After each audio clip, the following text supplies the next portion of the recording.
Oh, kasal mo ngayon, di ba? Ba't di ka pa nakabihis? Ikaw magbihis, dala yung pupuntahan tayong dalawa. Sa kasal mo talaga? Ang tagal mo hinintay to tapos aalis ka lang, hindi ka sisipot? Hindi talaga, no? Ngayong alam kong niloloko lang ako ng mga pangasawa ko. Ano naman pumasok yun sa isip mo? Ang tagal ni Archie sa hospital dahil sa sakit niya. Tingin mo may oras pa yun para magloko sa'yo? Yun na nga eh. Tingnan mo, ilang beses na nakita magkasama at nag-uusap ng babae niyan sa ospital. Sa tingin mo, wala silang ginagawang masama? Kaya bilisan mo dyan, samahan mo ako at sugurin natin yung babaeng yan. Hindi na uso yung sugod-sugod na yan, no? Dahil ang panunugod sa kabit ay para lang sa mga babaeng walang class. Huwag kang mag-alala, ako nang bahala dito. May iniisip akong paraan kung totoo man to, no? Salamat, Lia, dito sa ginawa mo, ah.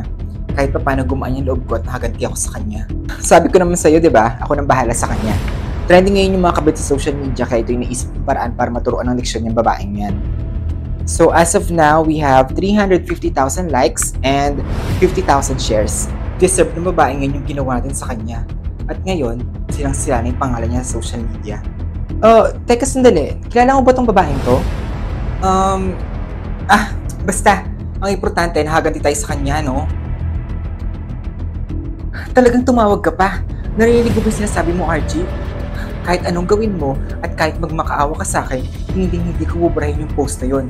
At yun na yung tanging paraan para makaganti ako sa inyo ng babae mo. Babae ko? Anong sinasabi mong babae ko? Hindi ko siya babae. Siya yung... Pwede ba? Tumigil ka na. Ella, ano? Meron akong update dun sa babae. Talaga ba? Ano? Silang-sila ba yung pangalan niya? May malaki tayong problema. Meron tayong nagawa na hindi dapat natin ginawa.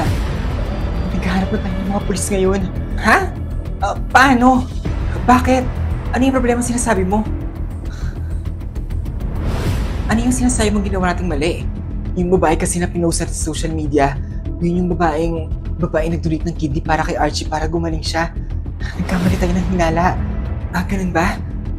Alam mo ba kung saan nakatara yung babae? Puntahan natin. Mag-sorry tayo. Mag-sorry tayo tapos burahin natin yung post natin. Huli na para puntahan natin siya, Ella. Hindi niya kasi kinaya yung mga pababash sa kanya ng mga tao eh. Kaya nagpakamatay siya. Anong sabi mo?